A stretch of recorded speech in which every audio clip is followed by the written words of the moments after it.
بسم الله الرحمن الرحيم. متابعي ومشاهدي المصرية من كل مكان، أهلا بكم في فيديو جديد بخصوص أيهما أفضل تربية الغنم أم المعيز. في ناس كتير بتسأل وبتقول رب غنم أفضل ولا رب معيز؟ مبدئيا كده ألف ب دي بتبقى حاجة راحة نفسية وبترجع لك أنت. ثانيا، كل مشروع وليه ميزة وليه عيب. مبدئيا هنبدأ بالغنم. الربح في الغنم أكبر من الربح في المعيز، والتحويل في الغنم أكبر من التحويل في المعيز. يعني لو أنت هتجيب خروف تسمنه وهتجيب جدي تسمنه والاتنين نفس الأعمار، الغنم هتديك تحويل قد المعيز مرتين، تمام؟ ولكن المعيز بتاكل نص الغنم والغنم بتاكل قد المعيز مرتين. يعني العيب بتاع الغنم ان هي بتاكل قد المعيز مرتين، والميزة بتاعة المعيز بتاكل نص الغنم.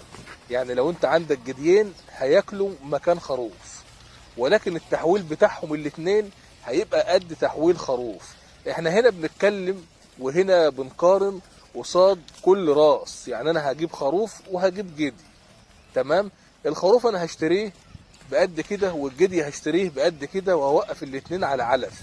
لو انا هسمن الخروف هيديني تحويل قد الجدي مرتين. يعني الجدي لو انا هسمنه مدته 5 شهور، يوم ما يتنطط هيديني 30-35 كيلو يوم ما يضربه الدم.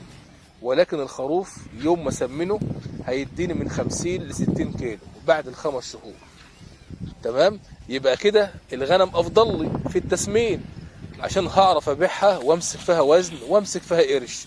يبقى كده الربح في الغنم افضل من الربح في المعيز.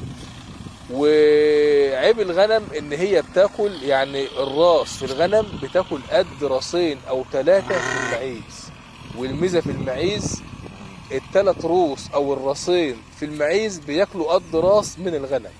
ده بالنسبه الميزه بتاعت المعيز.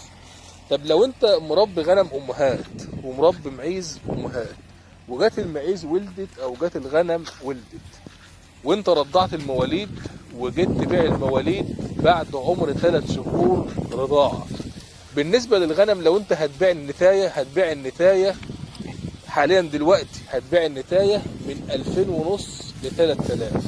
طب لو انت عندك ذكر هتبيع الذكر من 3500 ل 4000 جنيه مستريح بعد عمر الفطام. يعني ما كلش علف ولا كلفه، يعني يا دوبك سب الزم وانت بعته، تمام؟ هتبيعه اقل واجب ب 3500. طب لو انت عندك جدي قصاده، يوم ما يتنطط هتبيعه ب 2000 جنيه. يوم ما يتنطط هتبيعه ب 2000 جنيه. يبقى كده الربح افضل في الغنم من المعيز، تمام؟ دي بالنسبه لو انت مربي غنم تربيه بقى وغنم امهات. طب لو انا عندي نعجه عشر، تمام، وعندي معزه عشر، ونزلت بالاتنين السوق، هبيع النعجه العشر النهارده اقل واجب من 6000 ل 7000 جنيه.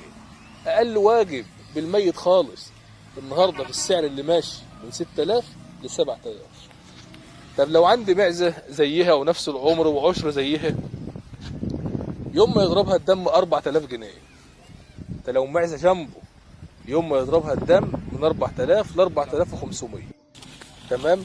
يبقى المميزات بتاعت الغنم كتير والربح بتاعها كتير وافضل من المعيز. الميزه الوحيده اللي في المعيز ان هي بتاكل نص الغنم، ان هي بتستهلك علف وتكاليف نص الغنم، تمام؟ والعيب بتاع المعيز ان هي بتحوي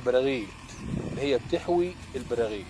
اما الغنم بنسبه 20% بيبقى نسبه بسيطه من البراغيث لو مسكت فيها.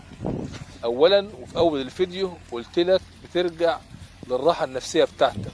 في ناس بتحب المعيز وفي ناس بتحب الغنم، ولكن لو انت هتتكلم من يمة الاقتصاد والمكسب، تمام، والشغل السريع والدوره السريعه، الغنم تحويلها عالي لو انت هتسمن خرفان، والغنم مكسبها اعلى واسرع لو انت هتربي امهات وتنتج منها مواليد، تمام؟